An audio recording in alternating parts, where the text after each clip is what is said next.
지난주 부활 감사 주일이었는데 아무래도 제 마음속에 이 부활과 관련된 말씀을 한 번 더 나누겠다는 욕망이 있어서 한 번 더 부활과 관련된 말씀을 나누겠는데요. 사람은 각자가 가지고 있는 어떤 성품과 기질이 있습니다. 이 성품과 기질은 타고나는 것이기 때문에 쉽게 바뀌지가 않습니다. 그리고 또 사람의 인식이나 관점, 세계관, 이것은 후천적인 것이긴 하지만 이런 인식이나 관점, 쉽게 말하면 그 사람이 가지고 있는 어떤 이 세상을 바라보는 기준을 말하는 거예요. 눈, 이런 것도 쉽게 바뀌지를 않습니다. 왜냐하면 한번 어떤 사상이나 이념이 확고해지면 그게 어떤 쉽게 바꾸기가 힘이 들어서 그래요. 그래서 예를 들면 진보 쪽에 계시는 분들은 이게 보수 쪽으로 오기가 힘들어요. 몸이 왔다 갔다 하는 게 아니라 이제 사상과 이념이 그렇다는 거예요. 반대로 또 이게 보수 쪽에 보수적인 이념이나 사상은 거의 같은 말입니다. 우리가 이제 늘 듣는 게 그냥 같이 쓰기 때문에 이어서 쓰는데, 그러니까 보수 쪽에 이제 어떤 이념을 가지고 있는 분들도 또 이 진보 쪽으로 이 의식과 사상이, 이념이 이렇게 바뀌는 것이 쉽지 않아요. 뭐 간혹 그런 분들이 있긴 해도 그게 결코 쉽지가 않습니다. 하는데, 왜 이제 그러냐면, 한번 어떤 인식, 관념, 개념, 관점, 이런 것이 한번 이렇게 딱 확고해지면 그게 쉽게 이렇게 바꿔지지 않는 거기 때문에 그래요. 예. 그런데 간혹 이렇게 이제 이 타고난 어떤 그것이 성품이 되었던, 기질이 되었던, 이념이 되었던, 어떤 사상이 되었던, 가끔 보면 이제 한 번씩 그것이 바뀌었다는 소식을 듣기는 합니다. 정치적으로도 그렇고, 신앙적으로도 그렇고, 종교적으로 예를 들면 캐톨릭이 있다가 개신교로 온다든지, 불교에 있다가 개신교 오고, 또 개신교에 있다가도 어디 간다든지. 우리 이제 다음 주부터 이제 교회 오시지만, 우리 태유 엄마 같은 경우는 캐톨릭 신자거든요. 캐톨릭 신자예요. 그 성모 마리아한테 빌어가지고 애를 건강하게, 죽을 아이를 건강하게 낳았다고 믿고 있었기 때문에 그쪽에서 이쪽으로 온다는 것은 종교를 바꾼 종교. 여러분 지금 상황에서 여러분의 믿음이 어떤지 모르지만 불교로 바꾼다 그러면 여러분 어떻겠어요? 이상하지 않습니까? 있을 수 없는 일같이 느껴지잖아요. 그런 거거든요. 그런데 이제 간혹 이제 많지는 않아도 종교적이든 어떤 사회적인, 정치적인 이념이든 역사적인 어떤 관점이든 아니면 그 개인이 가지고 있는 어떤 여러 가지 세계적인 어떤 세계사, 그러니까 세계관, 이런 것들이 바뀔 때가 있다 그 말이에요. 마찬가지로 예수님의 제자들도 예수님 생전에 예수님을 잘 믿고 따랐지만 근데 군데군데 보면 허술한 것들이 보였어요. 그러니까 미심쩍었다 그런 말이죠.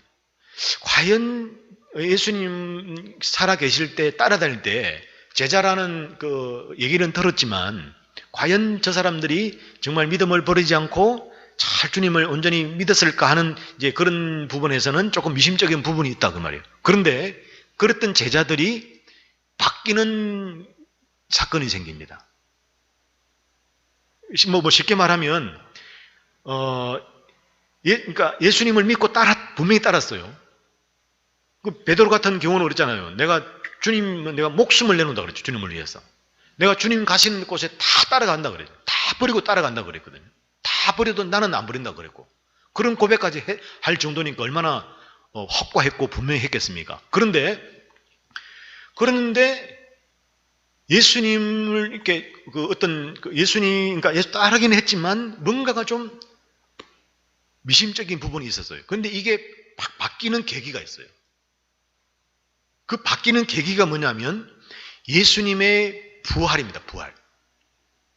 그리고 예수님의 성령이 오심으로 이 부분을 얘기하려면 전혀 내가 성령에 대한 얘기를 안 했기 때문에 조금 조심스럽다기보다는 좀 줄여서 얘기를 하는데, 예수님의 부활과 죽음과 부활과 그리고 열흘 이후에 성령님이 이 제자들과 이 예수 믿는 사람들이 기도하는 그 마가 다락방이라는 곳에 오시면서 이게 완전히 뒤바뀌는 그 사건이 생겨요. 사건이. 그래서 오늘은 부활하신 예수님을 만난 다음에 바뀐 이 제자들의 이야기를 좀 할 텐데, 이 이야기를 하는 이유는, 다시 말하면 오늘 제가 여러분과 말씀을 나누려고 하는 그 포인트는 뭐냐면, 제자들, 그러니까 예수님의 부활과 이 그 성령의 임재를 통해서 그 기준으로 그 전과 그 후로 나눌 수 있는 제자들의 그 변화, 그 바뀜을 통해서, 그 바뀜이 오늘 저와 여러분에게 주는 어떤 메시지가 있기 때문에 그래요. 무슨 말인지 알아들으셨죠? 무슨 말인지 알아들은 줄로 믿고 이제 진행을 하겠습니다. 그러니까 제자들이 그렇게 바뀌게 된 게 왜 그러냐, 그것을 묻는 이유는 뭐냐면, 그렇게 제자들이 변화된 그 모습에는 우리에게 주는 어떤 메시지가 있다 그 말이에요. 그래서 그 부분을 이제 얘기를 해본다 그 말이에요. 그러면 그 제자들, 그러니까 쉽게 변할 수 없는, 그것이 믿음이 되었던, 고정적인 관념이 되었던, 여러 가지 기질적인 것이 되었던, 뭐 개인적인 어떤 뭐 이유가 되었던, 뭔가 자기만의 기준이 있는데, 또 관점이 있고 이념이 있고 사상이 있는데, 그것이 이 제자들이 확 바뀌게 되거든요. 근데 바뀌게 된 그 기준이 뭐냐면 예수님의 부활이에요. 부활, 죽음과 부활, 그리고 이제 성령의 강림, 임재거든요. 기도하고 있는데 그 마가 다락방이라는 곳에 성령이 임함으로써 이들이 이제 완전히 이제 이게 변화가 됩니다. 바뀌게 됐다 그 말이에요. 그런데 그 바뀌는 그 제자들을 통해서 우리에게 주는 메시지가 있는데, 그 메시지가 뭐냐면 바로 이겁니다. 예수님의 부활을 통해서, 예수님의 죽음과 부활하신 모습을 보는 것을 통해서 뭐가 제자들에게 주어졌냐면, 이 세상 외에 다른 세상이 있구나를 알게 된 거예요. 다시, 부활하신 예수님을 보니까 이 세상 말고 다른 세상이 있구나. 그리고 그로 끝난 게 아니고, 그것과 함께 그 다른 세상이 있다는 것을 알니까 자연적으로 어떻게 연결되냐면, 이 땅의 소망이 진정한 소망이 아니라 하늘의 소망이, 하나님이 우리에게 주시고자 하시는 그 소망이, 더 간단히 줄이면 예수님 자체가 우리의 소망이구나를 알게 되었다는 거예요. 그게 지금 제자들이, 그러니까 예수님의 부활, 죽음과 십자가의 죽음과 그 3일 만에 부활하신 사건을 통해서 그 제자들이 변화되기 전과 변화된 이후의 삶에서 우리에게 주는 메시지라는 거예요. 자, 본문 3절 4절 보겠습니다. 우리 주 예수 그리스도의 아버지 하나님을 찬송하리로다. 그의 많으신 긍휼대로 예수 그리스도를 죽은 자 가운데서 부활하게 하심으로 말미암아. 그러놓고 이제 그 뒤에 그 말미암아가 설명하는 내용이 있거든요. 하나님이 많으신 긍휼대로 우리 주 예수 그리스도를 죽은 자 가운데서 부활하신 것은 뭐 때문에 부활하게 하셨느냐? 우리를 거듭나게 하셔가지고 산 소망, 죽은 소망이 아니라 살아있는, 생생하게 살아있는 소망을 주게 하시기 위함이라는 거예요. 그 소망이 어떤 소망이냐? 썩지 않고 더럽지 않고 쇠하지 않는 소망이라는 거예요. 이게 하늘의 소망, 하늘의 간직한 소망이라는 거예요. 그래서 지금 이 변화된, 바뀌게 된 이 제자들의 모습을 통해서 우리에게 주는 메시지가 뭐냐면 이건 거예요. 하나님이 예수님을 죽음 가운데서 부활하게 하신 이유는 우리로 하여금, 그리고 오늘 이 사건을 통해서, 이 기록된 사건을 통해서 우리로 하여금 깨닫게 하시는 게 뭐냐면, 영원한 것이 있구나. 영원한 것이 있구나. 그리고 정말 선한 것이 있구나. 이 더럽지 않다는 것은 좋은 것인데 이 선한 거거든요. 정말 지고의 선이 있구나, 선. 그러니까 가짜 선 말고 우리 인간들은 전부 가짜 선을 가지고 살잖아요. 가짜 친절, 가짜 행복을 가지고 살잖아요. 예? 그런데 이게 정말 지고, 그러니까 위로부터 주어지는 정말 우리가 생각하는 그 선 말고 다른 차원의 선이 있구나. 그리고 늙음이 없구나, 없는 거구나. 그래서 예수가 정말 진정한 소망이라는 메시지를 우리에게 주고 있는 거예요. 무엇을 통했어요? 예수님의 죽으심과 부활하심, 부활이 뭡니까? 다시 살아난 거 아닙니까? 그리고 성령으로 다시 오면서 그냥 완전히 확신이 돼버린 거예요. 마음에 도장을 찍어버린 거예요, 도장.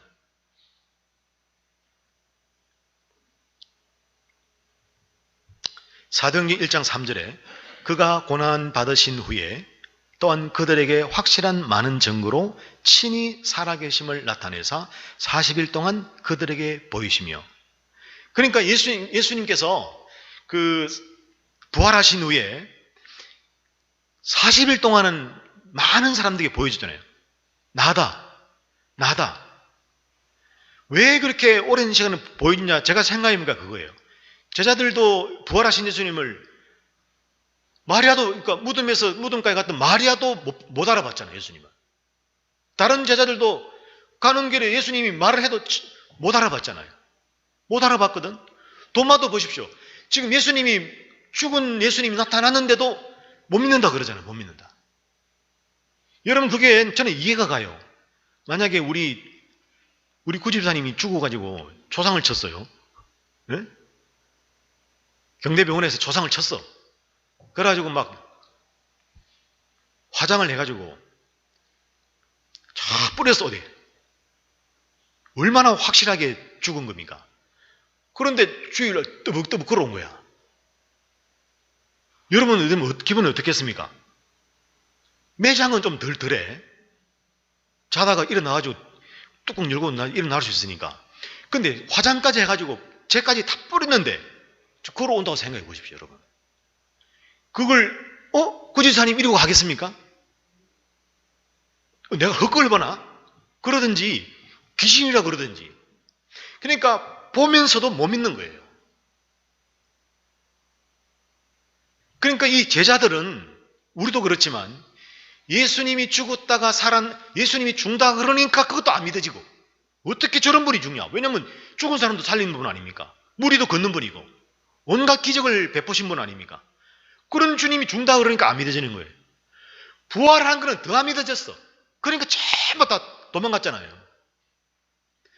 그러니까 부활하니까 더 안 믿네, 이것도.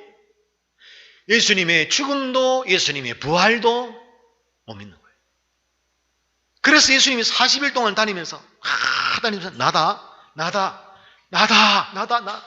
얘들아, 나다. 그러니까 그걸 본 제자들이 뭐냐면, 아이고, 그때서야, 예수님이 진짜 부활했구나. 저분이 진짜 부활하시기 전에, 죽으시기 전에 예수님이구나. 그걸 보니까 뭡니까? 정말 영생이 있구나. 이 세상 외에 또 다른 세상이 있구나. 하나님 나라가 있구나. 그리고 영원한 소망이 정말 있구나를 알게 되었다는 거예요. 예수님 부활하시기에 어떻게 했습니까? 예수님 부활하신 것을 보기 전에는 전부 도망갔거든요. 그 간 것을 한번 볼게요. 마가복음 14장 50절에서 52절입니다. 제자들이 다 예수를 버리고 도망하니라. 이게 이제 예수님 잡힌 군병들에게 잡혀 갈 때 제자들이 한 행동이에요. 한 청년이 벗은 몸에 배에 홑이불을 두르고 예수를 따라가다가 무리에게 잡힘에 배 홑이불을 버리고 홀딱 벗고 도망갔다. 이 요한이거든요. 예수님 품에 식사할 때 안겨가지고 예수님 그랬던 사람이에요. 예수님 막 그랬던 이 요한인데도 딱 잡으니까 에라 모르겠다고 도망가 버렸다. 그러니까 예수님이 잡히는 걸 보고 자기들도 잡히는 것을 두려워서 도망갔던 제자들입니다. 아시다시피 베드로 보십시오.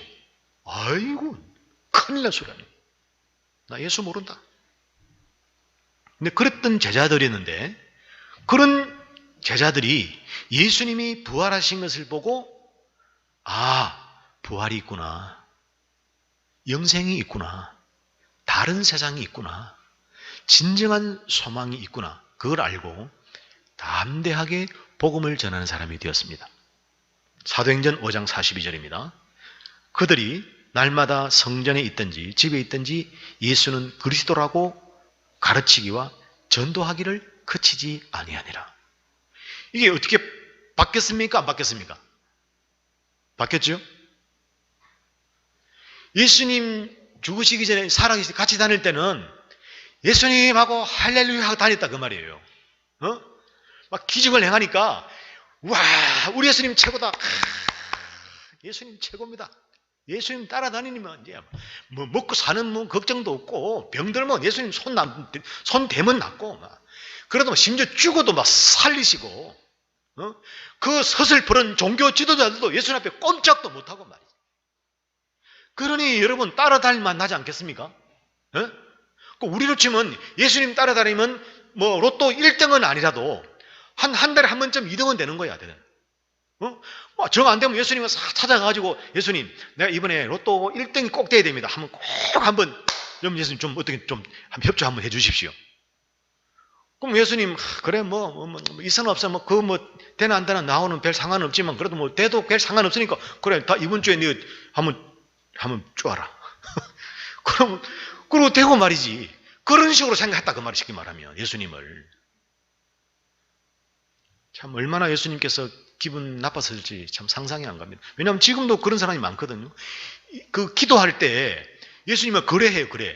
예수님 제가 이렇게 할 테니까 이렇게 해주십시오. 여러분 맞아 죽습니다. 맞아 죽어. 여러분 사람끼리도 복심을 가지고 해보세요. 예를 들어서 그러니까 흑심을 가지고 내가 어떤 조건을 가지고 만난다고 생각해 보세요. 여러분 기분 좋아요? 안 좋아요? 기분 나쁘죠? 그럼 하나님한테? 아니 사람한테 하는 행동을 하나님한테 그대로 하는 거야. 다시 말해 귀신한테 하던 짓을 하나님한테 그대로 한다니까? 하면 이렇게 하면 복 주시겠죠? 내가 이렇게 기도했으니까 하나님 복 주시겠죠? 그래 하는 거예요. 그래도 그래 자격도 없으면서 꼭 필요할 때는 하나님과 와가지고 들어주셔야 되는 것처럼 한다 그 말이에요. 그러니까 제자들은 그런 식이었어요. 그런데 지금 어떻게 됩니까? 지금 이 당신은 예수님 파다, 예수님 쪽이다 그러면요 전부 고발당하고 잡아가고 재산 뺏기고 죽임을 당하는 시대였습니다. 그런데 예수님 부활하고 나니까 부활한 예수님 만나고 나니까 이거 영생이 진짜 있구나. 예수님 다시 온다 그러더니 나를 믿는 자는 죽어도 살고 살아서 믿는 자는 영원히 죽지 않는다. 나는 길이요 진리요 생명이니 나를 말미암지 않고는 아버지께로 올 자 없고 그런 얘기를 듣긴 들었어도 그거 별로 중요하지 않거든. 로또 1등이 중요하고 내 지금 출세 성공하고 내 지금 건강이 중요하지, 내 자식 잘 되는 게 중요하지, 그런 게 중요하지 않았거든. 그런데 예수님 딱 부활한 거 보니까 아이고 이게 찐이야 찐. 그러니까 어떻게 됩니까? 야, 우리가 복음을 전해야 되는구나. 복음을 전해야 되는구나. 어떻게 전하냐? 그럼 잡아 죽여라. 잡아가라 나. 완전히 바뀌어버렸어요. 누가요? 제자들이. 그래서 그 제자들과 그 따르던 사람들이 예수님 이제 부활하시고 성천하시고 난 다음에 어떤 일이 벌어졌는가 한번 볼게요. 제자 야고보는요 돌에 맞아 죽습니다. 복음 전하다가. 빌립은 십자가에 처형됩니다. 마태도 아프리카에서 도끼로 처형당합니다. 도끼로. 작은 야고보도 돌에 맞아서 뇌가 깨져서 죽습니다. 마띠아는 나중에 유다 대신 들어온 마띠아 사도도 예루살렘에서 돌에 맞다가 나중에는 목에 잘려 죽습니다. 안드레 십자가에 못 박혀 죽습니다. 마가 몸이 찢기는 방법으로 죽임을 당합니다. 베드로는 머리가 땅으로 다리를 하늘로 지금 십자가 반대로 못 박혀 죽었습니다. 바울은 고문당하다가 사형집행장으로 끌려가 마지막 기도를 마치는 순간에 칼에 목이 베어 죽습니다. 유다 AD 72년에 십자가형으로 죽습니다. 바돌로메는 온몸을 이 살점을 포 뜨듯이 뜯기면서 죽였어요. 우상 숭배자들에 의해서. 도마는 창으로 몸이 관통되어 죽습니다. 누가는 올리브 나무에 목이 매달려 죽습니다. 시몬은 영국에서 십자가 처형을 당합니다. 그러니까 딱 한 사람, 요한은 죽지는 이렇게 비참하게 죽지 않았어요. 근데 이제 역사에 의하면 끓는 기름에 들어갔다가 갔는데 죽지는 않았다 그래요. 그리고 나중에 이제 기적적으로 살아나게 됐다. 이렇게 얘기를 하는데 이거는 이제 좀 정확하지 않습니다. 그리고 바나바 있죠? 바나바. 이 사람도 순교당합니다. 왜 이렇게 갖은 능력을 받고 비참한 죽음을 당하면서도 날마다 예수가 그리스도라는 것을 가르치고 전도하기를 쉬지 않았을까? 그 이유는 딱 하나입니다. 예수님이 죽었는데 부활한 걸 본 거예요.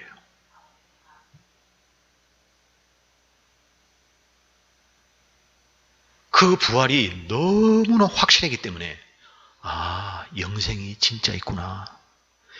이 세상 말고 다른 세상이 분명히 있구나.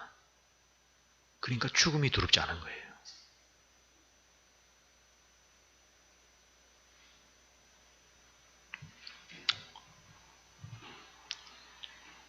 오늘 이 말씀이 우리에게 주는 메시지가 있습니다. 이게 뭐냐면 그것은 하나님이 인류를 향하신 계획이 있었어요. 인류를 향하신 하나님의 계획이 있었어요.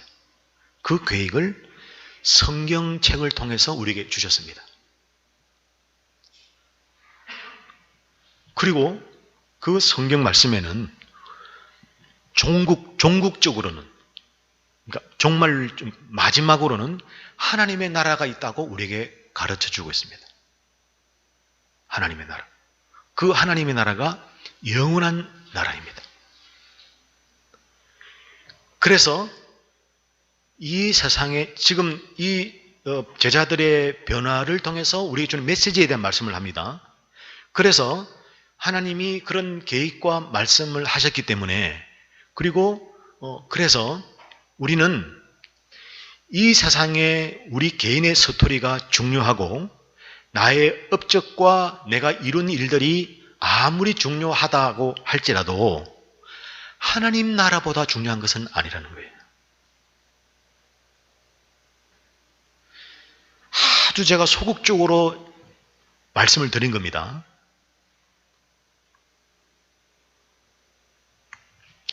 그러니까 이 세상은 언젠가는 사라지고 삭제되고 없어질 거라는 거예요. 그리고 제자들이 예수님의 부활하심을 40일 동안 보면서 느꼈던 영생이 있구나. 또 다른 세상이 있구나. 저 너머에 하나님 나라가 있구나. 거기가 실제구나. 실존이구나를 알게 되고 소망을 이 땅에 두는 것이 아니라 하나님께 두어야 한다는 메시지가 예수님의 부활을 통해서 변화된 제자들의 모습이 우리에게 주는 메시지입니다. 우리가 우리 사람들의 삶을 극단화를 시켜보면 둘로 나눌 수가 있는데요. 하나는 이겁니다. 보이는 것, 들리는 것, 느끼는 것, 맛보는 것. 우리 사람의 삶을 두 가지로 좀 극단적으로 나눠보면 두 가지인데, 하나는 뭐냐면 보는 것, 들리는 것, 느끼는 것, 먹는 것이에요. 이게 다라고 생각하는 거예요. 사람의 삶의 두 가지 중에 하나는. 그래서 먹는 것, 느끼는 것, 보는 것 이상은 아무것도 없다고 생각해요. 그 너머에는 없다고 생각하는 거예요. 뭐가. 그래서 이런 사람을 가르쳐서 유물론자라고 합니다. 눈에 보이고 내 귀에 들리고 내 마음에 느껴지고 내 손에 이 잡혀지는 것만이 실제한다고 생각하는 거예요.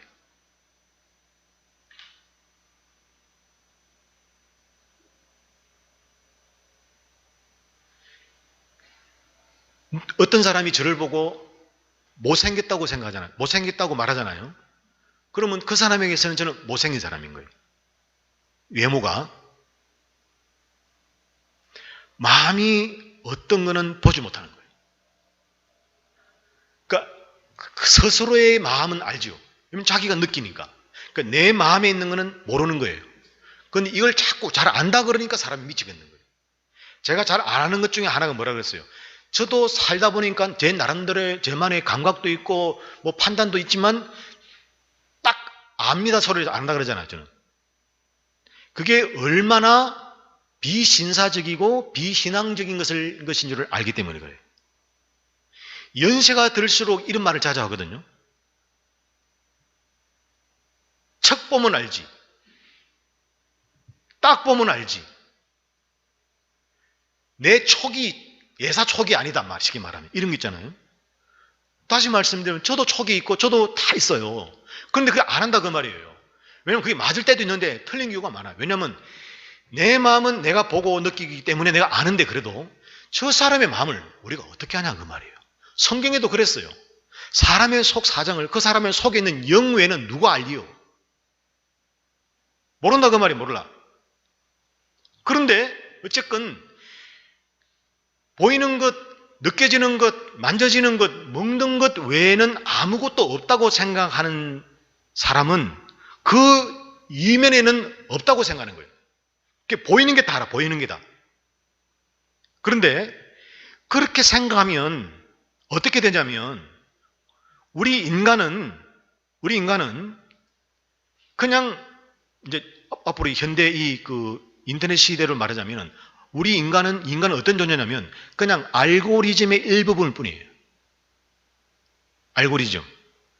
좀 어려운 말이지만 또 다르게 말하면 탄소작용의 한 존재일 뿐입니다. 눈에 보이는 것만 전부 다라고 본다면 우리가 먹는 것 그거는 그냥 생리작용일 뿐이에요.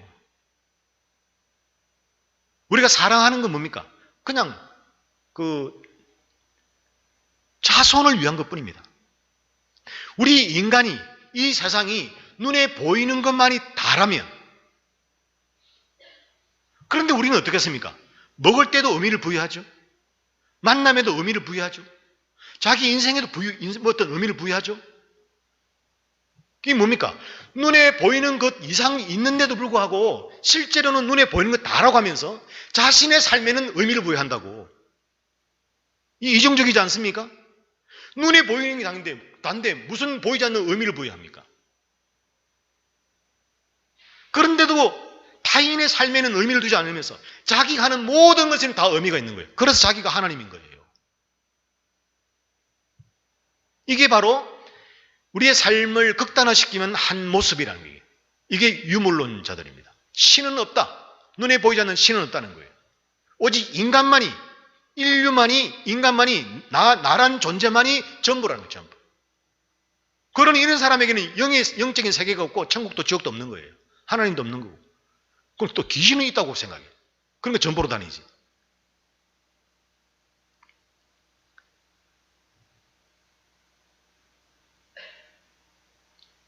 그래서 그런 유물론자들은 기쁨과 허무와 슬픔과 의미는 전부 눈에 보이는 것에만 나와요. 눈에 보이는.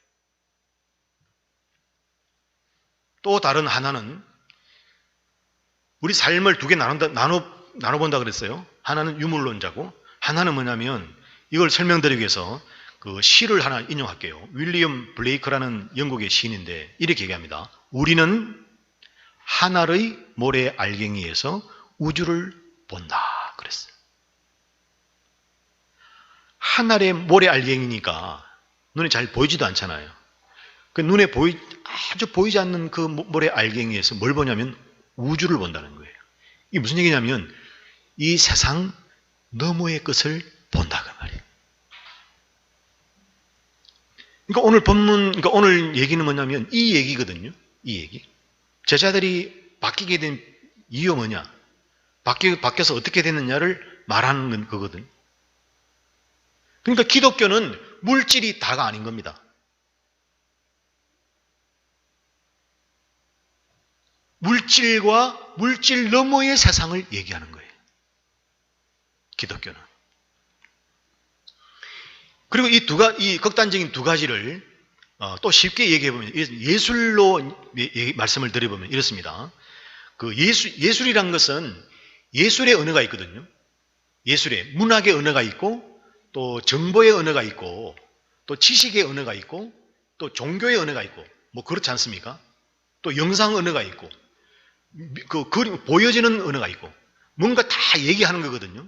근데 이 예술에 보면 예술에 뭐가 있냐면 우리 인간이 쉽게 표현하지 못하는 어떤 그 초월에 대한 메시지가 있어요.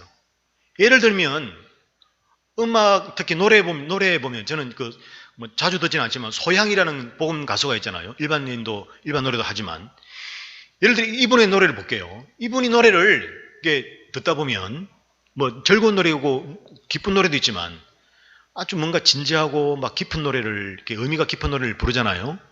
이렇게 보면요, 저도 그런 걸 느꼈지만 그걸 보시는 그 같은 그 공간에 있는 분들이요 웁니다. 잘 들어보세요. 뭐 소양뿐만 아니라 다른 분도 뭐 일반 가요도 그렇지만 어떤 노래는 들으면 막 울어요 사람들이. 그게 사실을 알고 보면 유물론적으로 보면 그냥 진동이잖아요. 진동. 소리의 진동이잖아요. 소리는 진동이거든요. 그 진동을 통해서 우리가 듣는 겁니다. 그게 말로 들리고 음악으로 들리는 거거든요. 근데 유물론적으로 보면 그냥 진동일 뿐이에요. 근데 그 진동에 의해서 어떤 사람은 운다고요. 울어. 만약에 음악을 전혀 이해하지 못하는 개나 이 돼지한테는 그게 어떻게 들리겠어요? 소양의 찬양이. 그냥 진동일 뿐입니다. 진동일 뿐이에요. 그런데 어떤 사람은 그 노래를 들으면서 뭘 느끼냐면 하나님을 느끼는 거예요. 소양의 노래를 들으면서 하나님을 느끼는 거예요. 그리고 하나님을 느끼면서 자신을 바라보게 되고. 미술의 예를 한번 들어볼까요? 빈센트 반 고흐라는 사람이 있죠. 반 고흐. 이분이 반 고흐는 동생이 거의 이 반 고흐의 정신적 지주였어요. 왜냐하면 반 고흐는 약간 좀 정신적으로 문제가 있었잖아요. 근데 반 고흐에게 편지를 이렇게 썼습니다. 렘브란트라는 지금도 유명한 화가가 있는데 렘브란트의 그림을 보고 있으면 화면이 나올 텐데요. 렘브란트의 그림을 보고 있으면 하나님이 살아 계시다는 것을 부정할 수가 없다. 잘 들어보세요. 화학자에게 렘브란트, 저게 유성 그림이거든요. 렘브란트의 그림을 보고 반 고흐는 렘브란트의 그림을 보면 하나님이 살아 계시다는 것을 부정할 수 없다고 하는데 이걸 화학자에게 가면 어떻게 하냐면 화학자에게는 저 그림은 그냥 염료일 뿐이에요. 염료. 물감. 어떤 것은 조개에서 나오고 어떤 것은 풀에서 나오고 어떤 것은 광석에서 나와서 조합해가지고 그냥 붙여놓은 물감일 뿐이에요. 물감. 누구에게? 화학자에게. 그런가 하면 관람객에는 어떻습니까? 관람객에는 그냥 기념사진 찍는 배경 하나일 뿐이에요. 그런가 하면 저 그림을 경매하는 경매사에게는 어떻게 해서든지 저 그림을 고액에 팔아서 많이 돈을 벌려는 돈에 불과한 거죠. 그런데 반고회계는 저 그림이 하나님을 느끼게 해주는 그림이다 그 말이에요. 그러니까 무슨 얘기냐면 종교에서 믿음은 다른 차원을 보여주는 거라고요.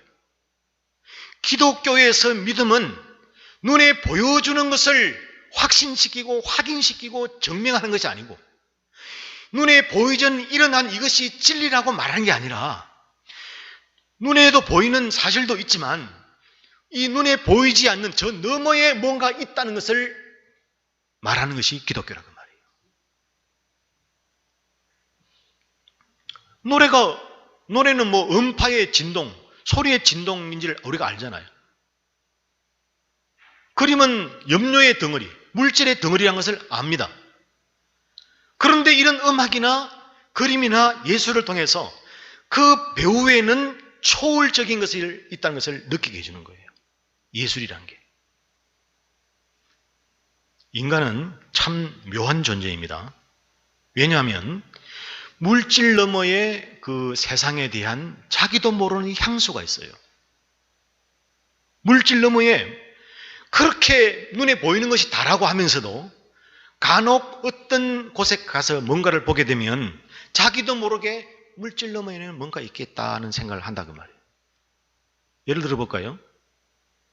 저는 그 뭐 등산을 좋아하지도 않고 해보지도 않았고 뭐 그랬는데 언제는 기억이 안 나는데 그 지리산 중턱인가를 한번 가본 적이 있어요. 가봤는데 그 타 오니까 밑에 산이 쫙 보이지 않습니까? 제가 그걸 보는 순간 참 신기합니다. 그 참 웅장하고 약간 신비스럽기도 하고 그랬거든요. 다 보는 순간 아 여기 고도가 몇 도고 경도와 유도가 몇 도고 동서남북이 어떻고 그걸 느끼는 게 아니라 참 내가 참 초라한 존재구나. 나는 왜 이렇게 아둥바둥 살았지? 나 뭐 하느라고 그렇게 막 힘들게 살았을까? 이런 생각이 들어요. 이게 뭐냐면 인간은 초월적인 존재를 만날 때 자기를 진짜 보게 된다는 거예요. 왜 인간이 까부느냐면 하나님이 있다는 것을 모르기 때문에 그런 거예요.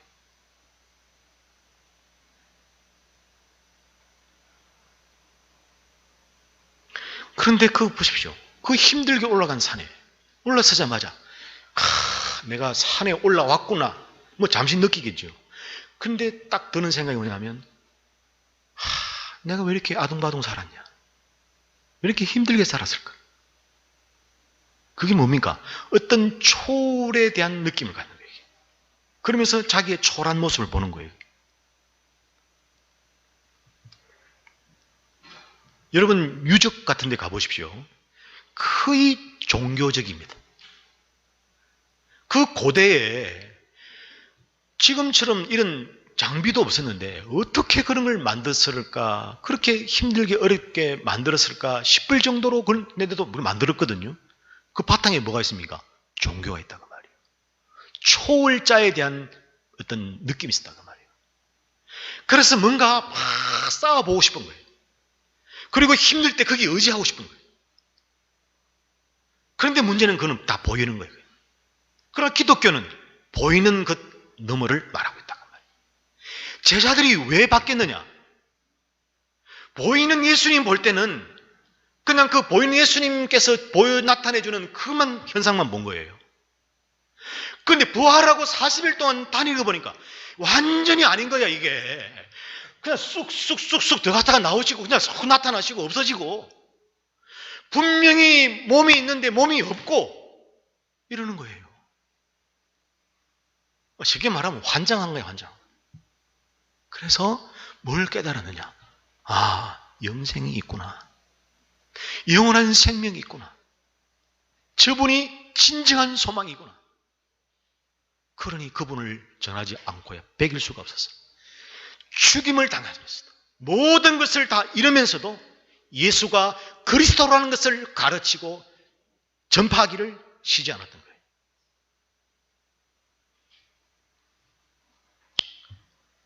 오늘 이 말씀이 우리에게 주는 메시지가 있습니다. 너 개인의 너의 이 땅에서의 삶의 역사, 스토리, 뭘 얼마나 잘했는가, 얼마나 명성이 있었는가에 중심을 두지 말라는 거예요. 그것 때문에 비교당하지도 말고 비교하지도 말라는 거예요. 세상은 전부 그걸로 살거든요. 그렇잖아요, 여러분. 아무것도 없어도 외제차 타고 다닙니다. 그 왜 그러냐면 자기를 드러내고 싶은 거예요. 인정받고 싶고 칭송받고 싶은 거예요. 폼 잡고 싶은 거예요, 쉽게 말하면. 왜 외모를 가꿉니까? 잘 보이고 싶은 거예요, 잘 보이고 싶어. 여러분 아시다시피 저는 계절마다 딱 한복 입습니다. 복 하나, 이 옷 하나. 지금 넥타이도 지금 8중간을 계속 메고 있습니다. 한 번도 바꾸라 소리를 안 해서 그렇긴 한데 하여튼 제가 볼 땐 지금 이게 제일 베스트 그 드레스야, 현재로서는. 그래서 뭐 하지만 세상 사람들은 전부 보이는 게 답니다. 근데 어쩔 수가 없어요. 왜냐하면 사상과 이념이 보이는 게 다니까. 여러분 젊은 확 땡기잖아요. 이거 헬스 가서 막 하잖아요. 이게 왜 한 줄 아십니까? 보이려고 하는 거, 보이려고. 그 보이니까 사람들이 우와 몸 멋있네, 야 니 스타일 멋있네, 그 말 들으면 기쁘거든, 행복하거든. 행복이 거기서 나오니까. 그러니까 모든 것을 보이는 걸 하는 거예요. 그래서 무식한데도 무식한 척 티를 안 내려고 그러고, 가난해도 가난한 척을 티를 안 내려고 그러고, 응? 가진 거 없어도 뭐 아무 자랑할 게 없는데도 잘났다고 뭐 이러고 사는 거예요. 이게 그게 뭡니까? 유물론자들. 신이 없는 거예요. 보이는 세상 너머는 없는 거예요. 없어. 죽으면 끝인데 뭐. 그러놓고 죽을 때도 또 발발발발 떱니다. 무서워가지고. 여러분 중환자실 가보세요. 말 못합니다. 여러분. 살려달라고. 살려달라고.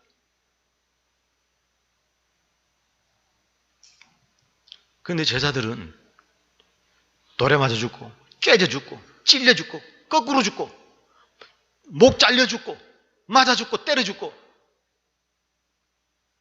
그랬습니다. 이유가 뭡니까? 부활이 확실한 거예요. 살면서 그보다 더 확실한 게 없었던 거예요. 이 사람들에게, 제자들에게. 그 부활하신 예수님이 확실해지니까, 뭐 예수님 예전에 뭐 보리떡 5개, 물고기 2마리를 뭐 몇 명 먹이고 뭐 그게 아무 큰 의미가 없는 거예요. 그게 뭐 물 건너 베드로가 잘난 척 하다가 막 그걸 건너고 말이지, 막 기적을 체험하고 막 그게 무슨 뭐 별 의미가 없는 거예요. 그게 부활 십자가 예수님의 죽음과 부활과 성령 강림에 그냥 모든 것이 막 다 덮어져 버린 거예요. 그래서 제자들이 바뀐 거예요.